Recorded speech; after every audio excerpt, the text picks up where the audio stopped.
இன்றைக்கி நம்ம பார்க்குறது வந்து முட்டை கிரேவி. ஒரு கரண்டி எண்ணெய் சேர்த்துக்கலாம். எண்ணெய் சூடாயிடுச்சு. 2 பட்டை சேர்த்துக்கலாம், கிராம்பு சேர்த்துக்கலாம். இது கூட 2 ஏலக்காய் சேர்த்துக்கலாம்.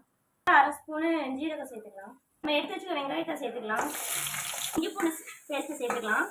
சேர்த்து நல்லா கிளறி விட்டுக்கோங்க, அந்த பச்சை வாசனை போக முடியும். வெங்காயம் வதங்குறதுக்கு உப்பு சேர்த்துக்கலாம்.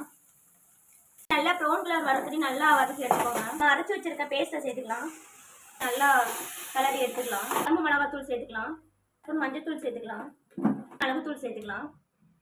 தூள் சேர்த்துக்கலாம். நல்லா பச்சை வாசனை போக நீ கலரி விட்டுக்கலாம். இதை 1/2 ஸ்பூன் கரம் மசாலா சேர்த்துக்கோங்க.